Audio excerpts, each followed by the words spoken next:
다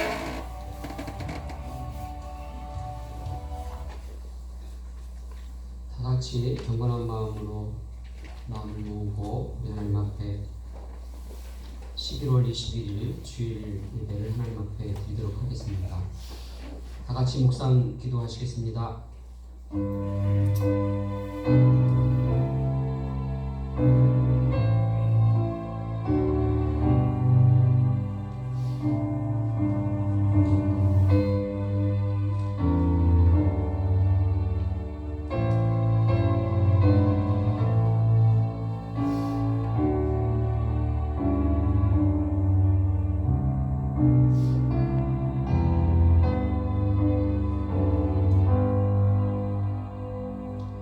그런즉 누구든지 그리스도 안에 있으면 새로운 피조물이라 이전 것은 지나갔으니 보라 새 것이 되었도다.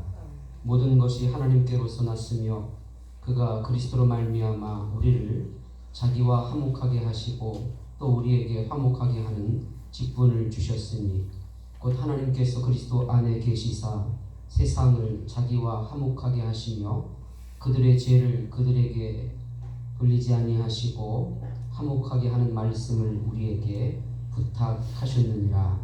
아멘. 사도신경으로 우리의 신앙을 우리 하나님께 고백드리겠습니다. 나는 전능하신 아버지 하나님 천지의 창조주를 믿습니다. 나는 그의 유일하신 아들 우리 주 예수 그리스도를 믿습니다. 그는 성령으로 잉태되어 동정녀 마리아에게서 나시고 본디오 빌라도에게 고난을 받아 십자가에 못 박혀 죽으시고 장사된 지 사흘 만에 죽은 자 가운데서 다시 살아나셨으며 진 아버지 하나님 우편에 앉아 계시다가 거기로부터 살아있는 자와 죽은 자를 심판하러 오십니다. 나는 성경을 믿으며 거룩한 공교회와 성도의 교제와 죄를 용서하는 믿과 몸의 부활과 영생을 믿습니다. 아멘. 주님 주실 화평 믿음 얻기 위해 찬송하시고 우리 홍재근 집사님 기도하시겠습니다.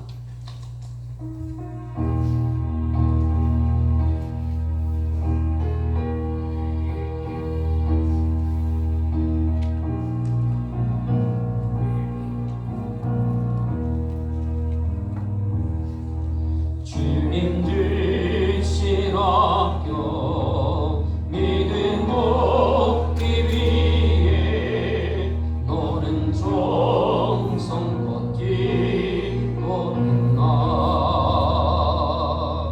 주의 죄낭 앞에 모두 맡기기 전 복을 받을 줄 생각하라.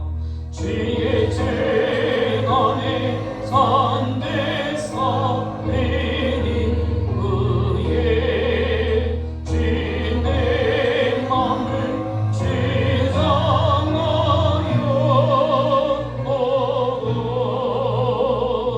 주의 뜻을 따라 그와 동행하면 영생 복날로 이른데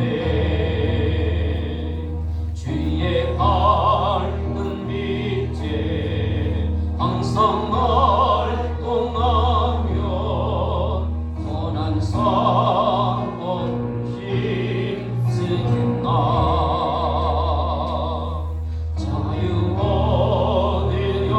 얻으려면 주의 뜻을 따라 너희의 모든 인생하라.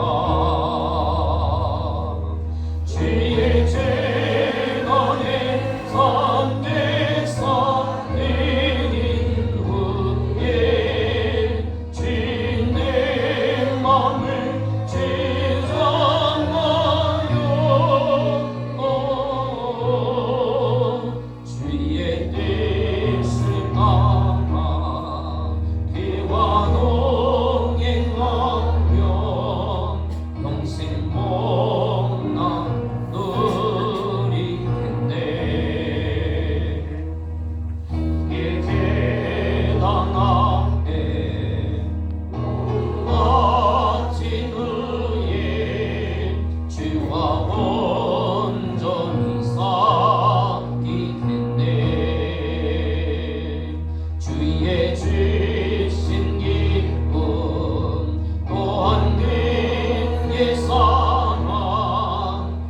하지 말로 명령하랴. 주의 재단에 산제사 드린 후에 주의 맘을 죄상하여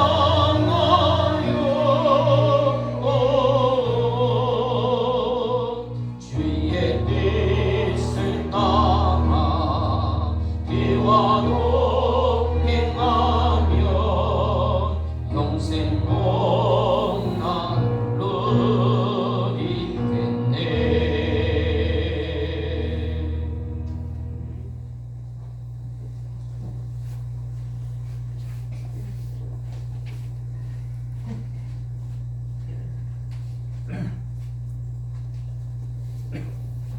믿어주세요.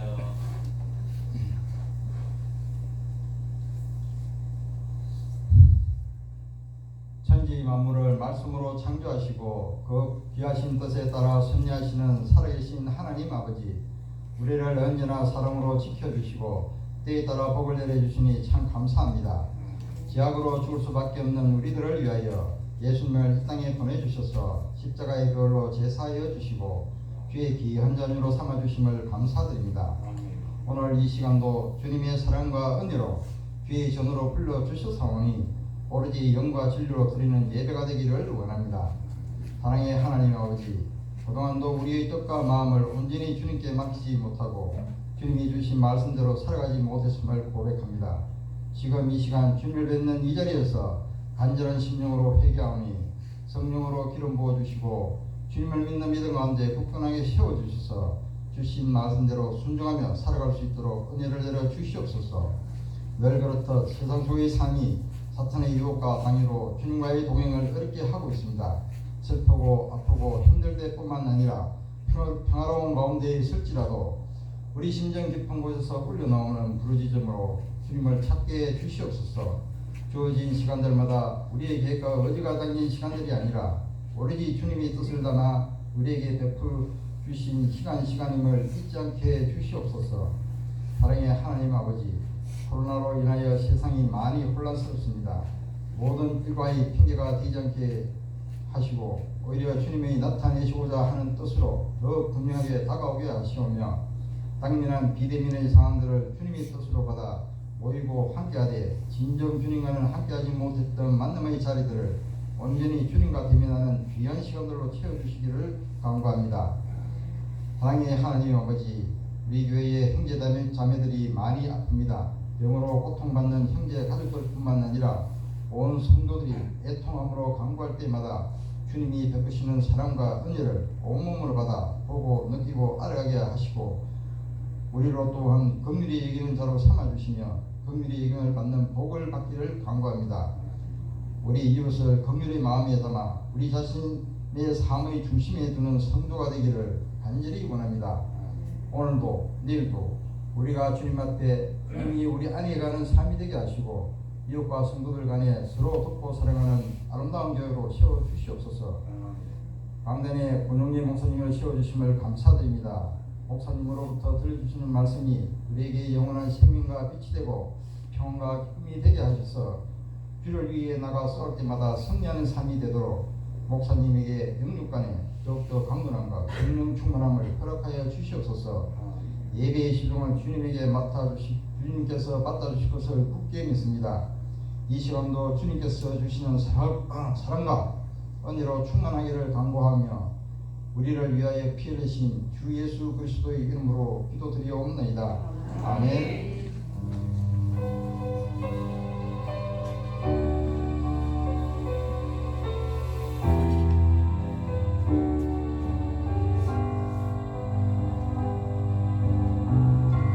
내가 알 수 있는 것은 오직 감사와 기도 두 손을 높이 들고 주께 찬양하리.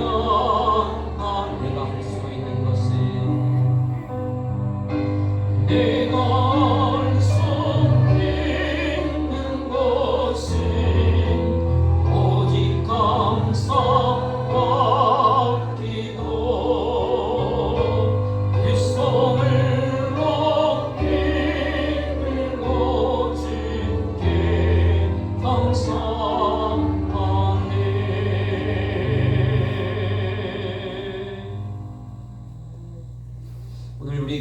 주시는 하나님의 말씀 함께 하실 때에 마태복음 5장 21절에서 26절까지의 말씀 함께 하겠습니다. 마태복음 5장 21절로 26절까지의 말씀 먼저 가서 형제와 화목하고라는 제목으로 말씀을 증거하겠습니다. 21절 말씀부터 교독하겠습니다. 옛사람에게 말한 바 살인하지 말라. 누구든지 살인하면 심판을 받게 되리라 하였다는 것을 너희가 들었으나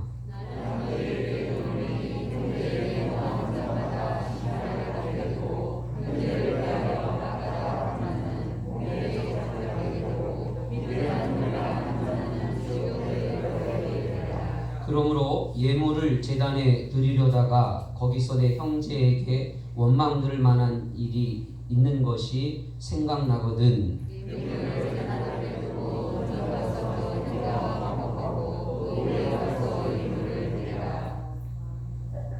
너를 고발하는 자와 함께 길에 있을 때에 급히 사화하라. 그 고발하는 자가 너를 재판관에게 내어주고 재판관이 우리 옥리에게 내어주어 옥에 가둘까 염려하라.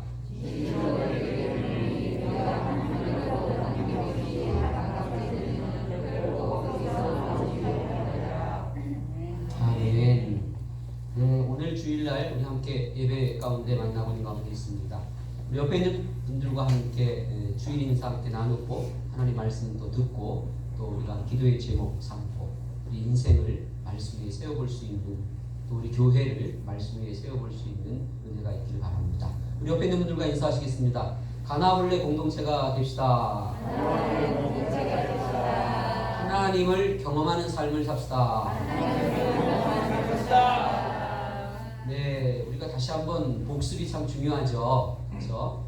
우리가 2020년도에 가나올레 공동체가 되자라는 말씀을 우리가 붙잡고 1년 동안 우리 교회를 세워보자 라는 말씀을 드렸지만 참 어려운 터널을 지금 우리가 보내고 있는 가운데 있습니다. 그래도 결혼식인데 그렇죠? 말씀 자체가 같이 만나서 식사하고 교제하고 기뻐하고 축하하고 감사하는 그러한 시간들을 가져야 될 것인데 그러지 못하고 있는 가운데 있지만 여전히 하나님의 말씀 가운데 우리가 세움을 받기 위해서 다시 한번 복습하는 시간 가져보도록 하겠습니다. 가나올레 공동체라고 하는 것은 세 가지의 그러한 세상이든 교회이든 같은 그러한 원리 바탕을 가지고 있다 그랬습니다. 세 가지가 무엇이죠? 사랑과 기쁨과 충만함이라고 하는 것. 그렇죠? 우리 인생 가운데 그렇죠. 물론 그렇지 못한 그러한 분들도 계셨지만 그러나 여전히 결혼이라고 하는 것, 결혼식이라고 하는 것은 사랑과 기쁨과 충만함이라고 하는 것을 우리가 부인할 수가 없습니다. 그러나 이러한 것들이 우리에게 있어서 언제나 어떻게 해요? 영적인 사건으로 우리를 인도해 주시는 하나님의 은혜가 있는데 아무리 우리가 충만하더라도 인생은 어떻게 해요? 모자라고 떨어질 수밖에 없다. 부족해질 수밖에 없다. 그런 사건이 우리에게 온다라고 하는 것입니다. 그래서 그때 우리 예수님께서 그 결혼식에 오시게 되면 우리 인생 가운데 오시게 되면 두 가지의 그러한 사건이 벌어지죠. 어떤 사건이 벌어지게 되냐면은 제자들은 알더라 했고 종들은 알더라 했고 제자들은 믿더라 하는 그러한 사건이 벌어진다는 겁니다. 오늘도 예수님께서 우리에게 오셔서 종된 우리가 알게 되어지고 또 제자된 우리가 믿게 되어지는 그러한 귀한 역사가 있기를 주님의 이름으로 축원합니다. 어떤 두 사람이 버스 안에서 심하게 다투고 있었습니다. 좁은 공간 안에서 다른 승객들은 아랑곳하지 아니하고 소리를 높이면서 이렇게 싸우고 있었습니다. 얼마나 함께 그 버스를 타고 있었던 승객들이 불편해 했겠습니까? 어느 중년의 승객이 참다 못해 다음 정거장에서 버스가 도착하자 버스에서 내렸습니다. 참다 못해서. 버스에서 내리던 승객은 버스 문 앞에서 뒤를 쭉 돌아보더니 다투던 사람들에게 소리를 쳤습니다. 이렇게 소리를 쳤습니다. 여기가 교회인 줄 알아? 교회가 세상 사람들에게 다툼의 장소로 인식된 것은 매우 슬픈 일입니다. 세상에서의 큰 다툼은 작게 인식되어지지만 교회에서의 작은 다툼은 세상의 큰 다툼으로 인식되어지는 것을 우리 너무나 잘 알고 있죠. 보통 일이 아닌 것 같은데 그렇죠. 세상에서는 막 덮어주고 뭐 그 정도야 뭐 이렇게 얘기하는 그런 분위기가 있습니다. 그러나 교회에서는 이 정도밖에 안 되는데도 어떻게 해요? 크게 그냥 그죠. 다루는 그러한 인식이 있는 것을 우리가 보게 되어지죠. 교회는 작은 다툼이라도 일어나지 않게 할 책임이 있습니다. 이는 성경이 권하는 명령이기도 하고 교회는 다툼이 있는 곳에 화평이 되어야 된다라고 그렇게 우리 주님은 말씀을 해주고 있는 것을 우리는 늘 기억하고 있습니다. 저는 오늘 이 본문의 말씀을 몇 주간을 만지작거렸습니다. 몇 대목에서 제가 늘 마음이 얹어져 있었고 그래서 몇 주간을 이 말씀을 이렇게 들여다보면서 좀 함께 성도님들과 함께 좀 더 깊이 자세하게 좀 들여다보고 싶어서 이 말씀을 다시 한번 이제 들게 되었습니다. 자, 한번 따라하시겠습니다. 그렇게 하면 안 된다. 그렇게 하면 안 된다라고 말씀을 해주고 있습니다. 5장 21절에 보게 되면 옛사람에게 말한 바 살인하지 말라 그랬습니다. 살인하지 말라라고 하는 것은 10계명 중에서 몇 계명입니까? 6번째 계명이죠. 그렇죠? 6번째 계명을 바탕으로 두면서 예수님께서 이제 이 말씀을 이제 하시고 있구나라는 것을 우리가 이제 만나게 되어지는 것입니다. 이 살인하지 말아라라는 6번째 계명인 이 10계명을 가진 사람들이 누구입니까? 바로 유대인입니다. 그러니까 유대인들은 살인하지 말라라고 하는 이 절대적인 계명을 가지고 신앙생활을 하던 사람들이었습니다. 그런데 그 사람들이 당시에 그 제자들을 향하여서 예수를 믿고 따라다니는 그 제자들을 향하여서 뭐 죽이고 살인하지는 않았어요. 그러나 그들을 향하여서 이제 이어지는 그러한 행위를 이제 하던 그때였다라고 하는 겁니다. 그래서 이 말씀은 철저하게 예수님 당시에 그 살인하지 말라라고 하는 10계명 중에 6번째 계명을 지고 있었던 그 사람들이 제자들을 향하여서 그리스도인들을 향하여서 이렇게 했다라고 하는 그러한 역사적인 바탕을 가지고 이 말씀을 이제 우리 주님께서 하고 계실 뿐만 아니라 그 당시에 그 6번째 계명을 가지고 있었던 유대인들이 그렇게 살고 있는 거예요. 그래서 그렇게 살고 있는 그들에게 이제 예수님께서 이제 이런 말씀을 하고 있는 것을 이제 우리가 만나게 되는데요. 세 가지를 예수님께서 이제 하시고 계신 것을 보게 됩니다. 첫 번째로는 형제에게 뭐라고요? 노하는 자마다 심판을 받게 되고, 그리고 두 번째로는요, 형제를 대하여 나가라 하는 자는 공회에 잡혀가게 되고, 그다음 세 번째로는요, 형제를 대하여 미련한 놈이라고 하는 자는 지옥불에 들어가게 되리라. 이런 세 가지의 말씀을 이렇게 하시는 거예요. 이 세 가지는 노하는 것, 나가라 하는 자, 미련한 놈이라고 말하는 것은 다 뭐 갖고 하는 거예요? 말로 하는 거예요. 말로. 어떤 뭐 칼을 들고 무기를 들고 사람을 죽이려고 살인하려고 하는 것이 아니라 이 말 가지고 사람을 갖다가 상처를 주고 해하는 거예요. 그런데 어떤 말들을 했냐면 첫 번째 노하는 거예요. 노하는 것은 분노하는 것을 말하는 거죠. 화를 내고 분노하고 노하고 그러한 자들에게 뭐 한다고요? 심판을 받게 된다. 그러니까 뭐 하지 말라는 거예요? 노하지 말아라. 그런 얘기를 하시고 계시고, 두 번째로는 나가라 라고 하는 아람어를 쓰고 있습니다. 여기 나가라고 하는 것은 그 뜻이 텅 빈, 우둔한, 어리석은, 멍청한 그런 의미의 뜻을 가지고 있는 아람어인데, 이것은 상대의 인격을 매우 경멸하면서 쓰고 있는 그러한 단어입니다. 일종의 욕입니다. 그러면서 이 말을 이제 조금 더 해석을 해드리면 따라할까요? 정신없는 놈, 머리가 비어있는 바보, 다른 말로 말하면 얼간이. 그럼 우리 한국식으로 말하면 뭡니까? 우리 한국식은요? 제가 차마 이 강단에서 할 수 없어서 응? 뭐라고요? 또라이. 또라이 말고요.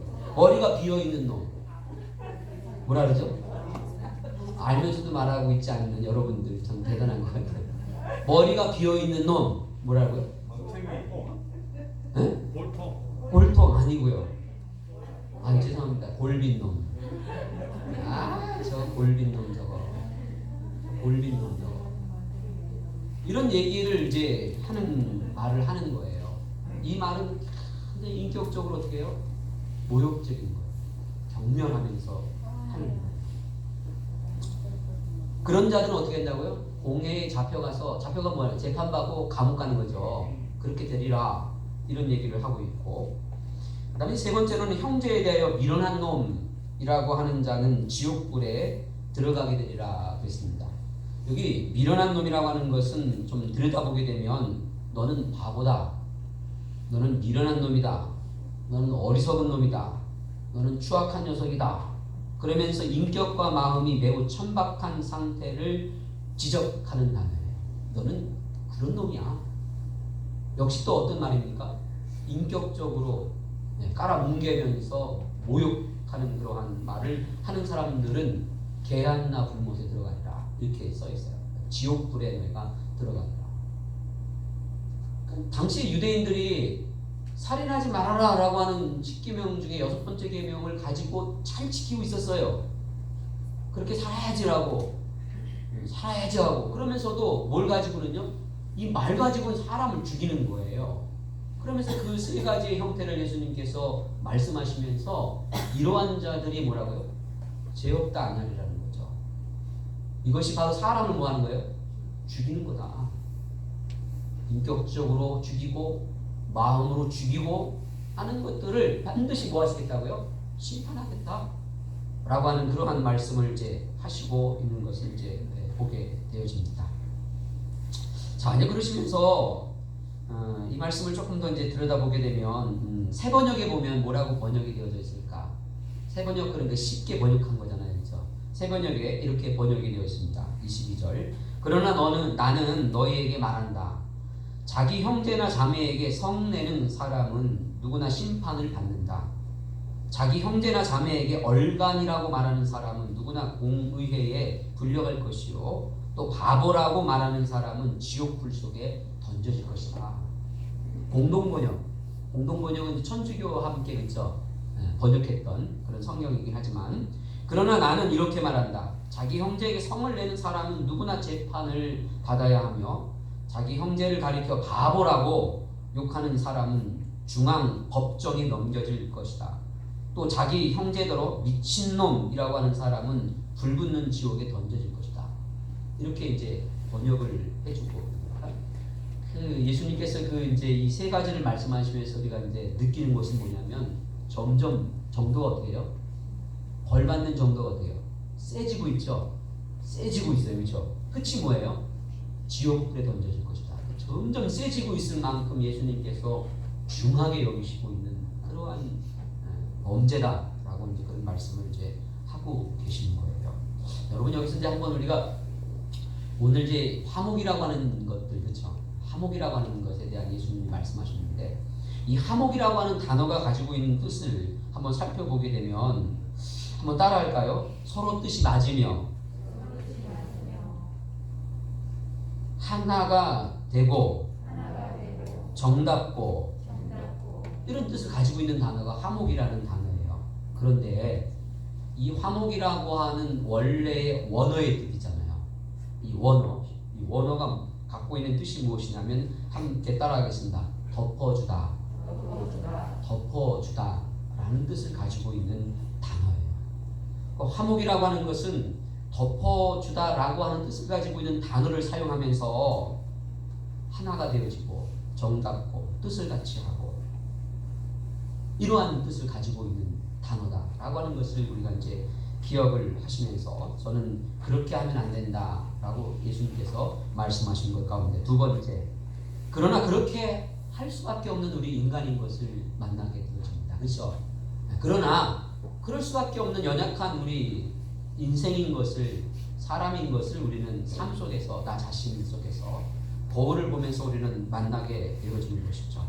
그렇게 할 수밖에 없는 우리다 라고 하는 것입니다. 그러한 우리에게 예수님께서 말씀을 해주시고 계십니다. 그러므로 예물을 제단에 드리려다가 거기서 내 형제에게 원망 들을 만한 일이 있는 것이 생각나거든. 예물을 제단 앞에 두고 먼저 가서 형제와 화목하고 그 후에 와서 예물을 드려라 라는 말씀을 하셨습니다. 여기서 조금 공부를 좀 한번 해보겠습니다. 다 알고 있는 내용이지만 구약시대 때에 제사가 5가지가 있었습니다. 그렇죠? 제사가 5가지가 있었어요. 얘들아, 제사가 5가지가 있었습니다. 어떤 제사가 있었습니까? 번제, 소제, 화목제, 속제제, 속건제라는 5가지의 제사가 있었습니다.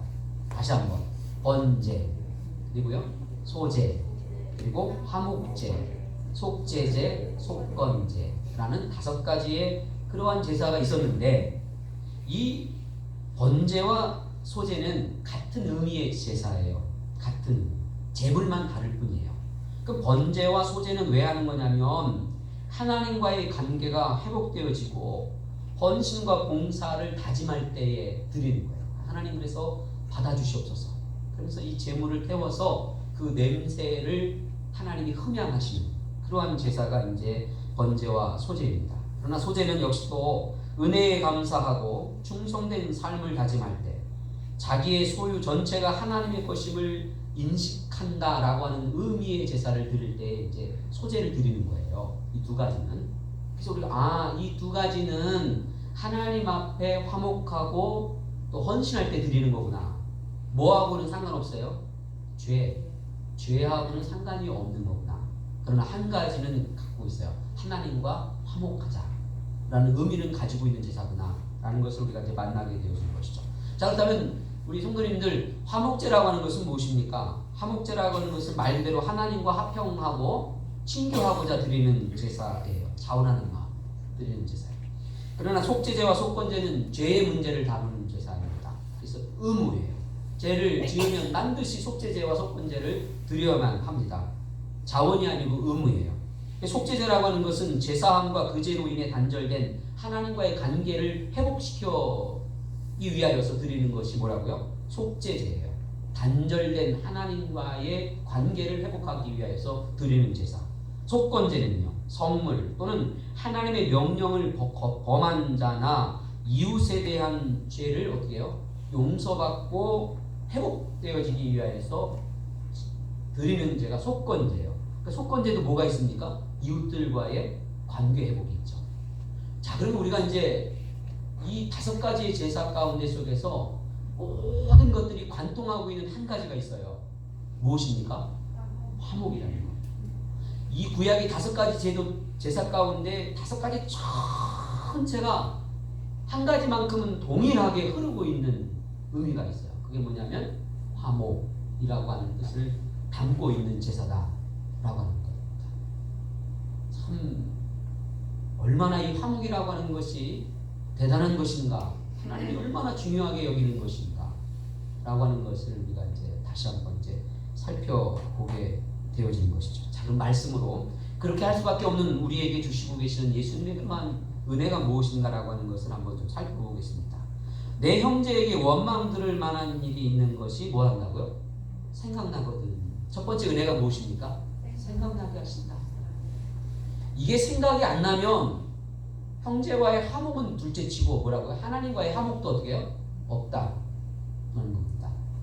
생각나지 않으면 형제와의 화목, 자매와의 화목, 사람들과의 화목은 둘째치고 하나님과 뭐라고요? 단절된 상태로 살아갈 수밖에 없는 거다. 하나님과 단절되면 어떤 일이 벌어지게 됩니까? 그러니까 잘 아시는 것처럼 에덴 동산에서 범죄한 아담과 하와가 하나님과 단절되어 버렸어요. 죽음이 왔습니다. 영적인 죽음, 육체적인 죽음이 왔습니다. 영원한 죽음, 지옥이 우리에게 왔습니다. 그리고 에덴 동산에서 쫓겨나는 단절된 그러한 하나님 앞에 벌을 받게 되어진 것이죠. 그러니까 이 단절이라고 하는 것은 갖고 있는 의미가 너무나 엄청난 것이다라고 하는 거예요. 그래서 생각나게 된다라고 하는 거 이 자체가 뭐라고요? 하나님의 은혜다라는 거예요. 오늘 많은 사람들이 생각나지 않는 시대에 살고 있습니다. 이런 것들을 너무 중요하게 여기질 않아요. 뭐만 생각해요? 자기. 근데 지금은 개인주의를 넘어서 어떤 시대입니까? 이기주의 시대예요. 이기주의 시대. 개인주의라고 하는 것은 그래도 내가 잘 돼야지. 그러니까 어떻게 해요? 내가 저 사람한테 내가 좀 이건 해줘야 내가 어떻게 해요? 손해는 안 보내겠다. 이런 건 있을 수 있잖아요. 그렇죠? 제가 의미를 조금 더 해석한다. 그러나 지금 이기주의예요. 이기는 무엇입니까? 필요 없어요. 나를 위해서 뭐라고요? 다른 사람들을 죽여야 돼요. 필요 없어요. 그런 일절의 그런 것들이 필요 없는 그러한 시대에 우리가 살아가고 있는 이때에 생각나거든이라고 하는 것이 이제 하나님의 은혜다라고 하는 것을 우리가 이제 발견하게 되어지고요. 두 번째로는 자, 예물을 제단 앞에 두고 먼저 가서 형제와 화목하고 그 위에 와서 예물을 드려라 그랬습니다. 여기서 우리가 발견되어지고 있는 은혜는 뭐냐면 하나님이 방법을 뭐 한다고요? 제시해 주셨어요. 하나님과 관계가 회복되어질 수 있는 단절된 것을 교통하고 소통하게 할 수 있는 그런 길을 열어주셨단 말이에요. 그게 무엇이냐면 예물을 제단 앞에 두고 먼저 가서 형제와 화목하라 하는 거예요. 먼저 해야 할 일이 있다는 거예요. 먼저 해야 합니다. 먼저 그 일을 해야지 뭐가 된다고요? 하나님과 관계가 회복될 수 있다 라고 하는 얘기를 이제 하시고 계시는 거예요. 영적으로 소통되어진다. 그런 얘기를 이제 하시고 계신 것을 보게 됩니다. 자, 그런데 제가 좀 이렇게 한 가지 좀 이렇게 같이 이 시간에 정신을 좀 이렇게 굉장히 비도 오고 그렇죠? 막 습도 높고 또 따뜻하니까 그렇죠? 졸리시죠, 그렇죠? 정신을 좀 바짝 차리고 제가 질문 하나 해드리겠습니다. 왜 예물을 제단 앞에 두고 가라 그랬을까요? 왜 예물을 제단 앞에 두고 가라 그랬을까요? 뭐 몇 번 얘기를 좀 했던 부분들도 있긴 하지만 다시 한번 왜 예물을 제단 앞에 두고 가라 그랬을까요? 사님들 이럴 때 어김없이 등장하고 있는 상품권 드려보도록 하겠습니다. 자, 몇 가지 의미가 있는데 왜 예물을 제단 앞에 두고 가라 그랬을까요?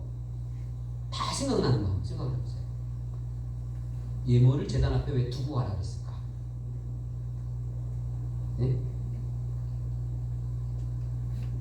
왜요, 시장님들? 목사님이 알아서 하시라고요? 왜 예물을 제단 앞에 두고 가라 했을까요?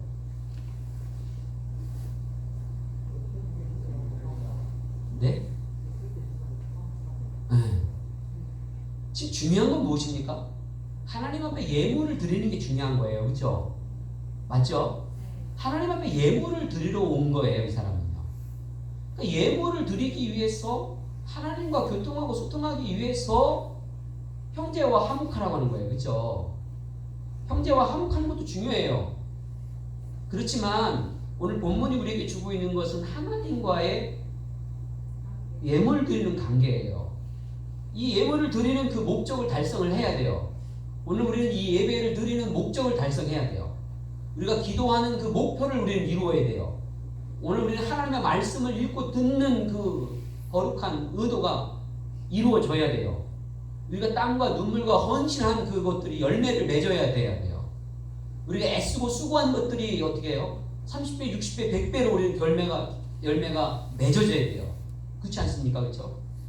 자, 그런 목적과 목표를 가지고 이렇게 예물을 드리러 왔어요. 근데 지금 이 예물, 이 자리를 벗어나야 되는 거예요. 그래서 첫 번째 주님의 의도가 무엇입니까? 이 예물을 드리는 것을 꼭 어떻게 해요? 완수시키시려고 하시는 거예요. 다시 말하면 내가 너를 어떻게 해요? 만나 주시려고 하시는 거예요. 이 예배를 받아 주시려고 하시는 거예요. 우리의 골방의 기도를 들어 주시려고 하시는 거예요. 성경을 읽는 너의 애절함을 헤아려 주시려고 하시는 거예요. 간절히 부르짖는 그 부르짖음을 외면하지 않으시려고 하시는 거예요. 그래서 주님은 예물을 두고 가라는 거예요. 두고 가라는 거예요. 첫 번째가. 근데 또 우리가 생각해 볼 수 있는 게 뭐가 있겠습니까? 돌아가면 못 돌아올 수 있어요. 돌아가면 못 돌아와요. 이건 우리가 깊이 성찰을 해야 될 말씀이라고 생각합니다. 우리 못 돌아올 수 있습니다. 왜요? 우리는 믿을 수 있는 존재가 아니에요. 저와 여러분들은 우리는 우리 자신을 보지만 나는 나를 믿을 수가 없어요. 돌아올 수가 없어요. 형제와 함께 화목하러 갔는데 어떻게 해요? 다시 우리는 머리끄댕이를 잡고 싸울 수 있어요. 또 얼굴을 쳐다보는 그 순간 어떻게 해요? 이 미련한 놈, 이 골빈 자식, 우리는 할 수 있어요. 우리는 그보다 더한 것도 할 수 있어요. 노하고 분노하고 정죄하고 온갖 악담과 악설을 쏟아부을 수 있어요. 그러면 우리는 거기서 어떻게 해요? 돌아올 수 없어요. 돌아오기에는 어떻게 해요? 내가 싫기도 하고, 돌아올래도 어떻게 해요? 부끄럽기도 하고, 돌아올래도 내가 너무 길을 멀리 가버렸어요. 돌아오기엔 너무 힘들어져 버렸어요. 정서적으로도 영적으로도 너무 힘들어져 버렸어요. 돌아오지 못할 우리를 아시기에 예물을 뭐라고요? 거기다 두고 가라. 두고 가라. 라고 이제 왜요? 생각나게 하십니다. 아, 내가 예물이 거기 있지?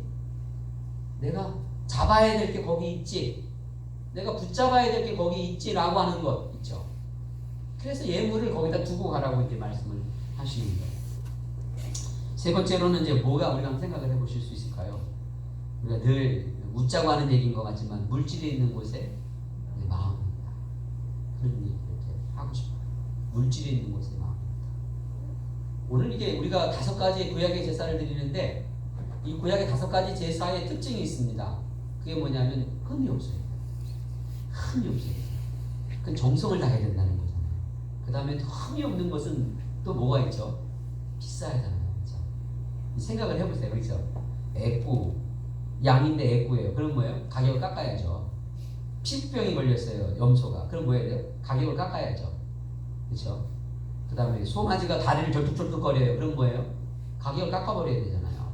그러나 정말 흠이 없어요. 명품이에요. 우리의 땀과 눈물과 정성을 다 해서 하나님 앞에 드리려고 가지고 왔어요. 정말 충성스럽게 최선을 다하여서 하나님 앞에 잘 보이고 싶고 잘 되기 위해서 가지고 온 그 예물이 거기 있는 거예요. 그러니까 우리 마음에 어디가 있다고요? 거기에 있는 거죠. 거기에 있다라고 하는 것은 속박한 얘기가 아니라고 생각해요. 거기에 내 마음을 얹은 거죠. 거기에. 그 물질 위에 내 마음을 얹은 거죠.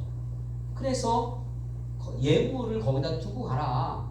그런 얘기를 이제 이렇게 하시고 계신 것을 우리 이제 만나게 되어집니다. 그렇게 할 수밖에 없는 우리에게 주님은 여전히 은혜를 주시고 계신 것을 발견하게 됩니다. 이 말씀 위에 우리를 얹었으면 좋겠습니다. 이 말씀 위에 우리의 믿음을 얹고 우리의 예배 행위를 얹고 이 말씀 위에 우리의 기도라고 하는 것을 얹고 이 말씀 위에 말씀을 읽는 우리의 마음을 얹고 그랬으면 좋겠어요. 자꾸 우리의 신앙 자체가 어떻게 해요? 하나님과 자꾸 멀어져 가고 있는 시대에 살고 있습니다. 성령의 충만함, 성령의 기름 부으심, 성령님과 함께 동행하는 것, 하나님을 경험하는 삶, 이런 것들로부터 우리가 자꾸 멀어져 가면 멀어져 갈수록 문제가 발생되어집니다. 어떤 문제예요? 비례해서 이 땅의 삶 속에서 어떻게 해요? 마지막으로 제가 그 말씀을 하나 이제 드리고 싶어요.